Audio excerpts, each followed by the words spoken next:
6. Good evening. Gun owners, hunters, and fishermen are taking aim at the Environmental Protection Agency. They're concerned about a petition the agency is considering that calls for a ban on lead in bullets and fishing tackle. You heard right. If the ban is approved, it could have far-reaching implications. News 9's Adriana Ibashinsky visited with one local gun store about what they're doing. Amy, a lot of folks there are fired up, and it's obvious the EPA has received a lot of pressure against the measure from gun owners and advocates. In fact, the EPA has just announced within the past hour that it is denying the petition calling for the lead ban on ammunition. As you can imagine, this has been all the talk at local gun shops.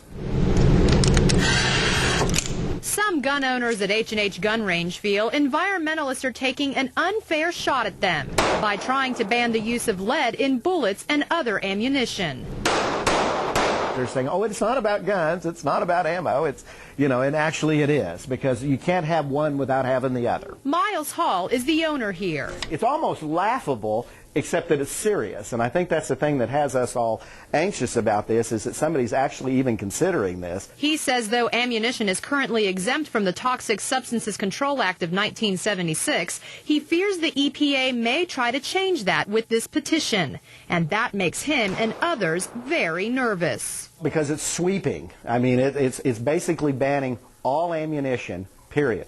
And by the way, that affects not just the hunters, that affects all law enforcement, all home security, all security, period, all military. I mean, this is as big as it can be. Look at all these guns. But not everyone is up in arms about it. I'm thinking about putting a scope on one of them. Donnie Parsons is for the ban. He likes to bird hunt and actually uses non-lead shotgun shells. We try to stay away from the lead completely because it's not good for the environment. But others disagree on a total lead ban. Probably the best bet would make targeted areas to where you can't use lead shot in certain areas, but a blanket ban, that would be the last thing I wanted. There is no science, none, that actually shows that lead was a contaminating agent that caused any harm to anybody, anywhere, with regards to hunting or fishing. And then there's a concern about the cost. Lead bullets are much cheaper. This box of 100 lead bullets costs about $25, but the lead-free alternative, like these copper bullets, costs 5 times as much. This box of 20 goes for more than $30. There's also a concern about the shelf life. Hall says, unlike lead, lead-free primers have a limit. You don't know if they're going to last 3 months or 3 years. Not a good thing when you have a gun for self-defense. Certainly not a good thing for our law enforcement community. I mean, imagine them going out trying to do something, pull their gun and click, and it doesn't work. Now, the EPA will continue to formally review the second part of the petition calling for a ban on lead in fishing gear.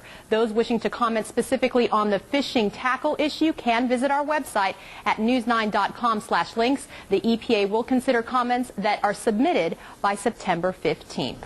All right, Adriana, and we want to know, what do you think? We've actually set up a poll on our website. Should the EPA ban lead in bullets or fishing weights? Here are the results so far. About 89% say no and 11% say yes.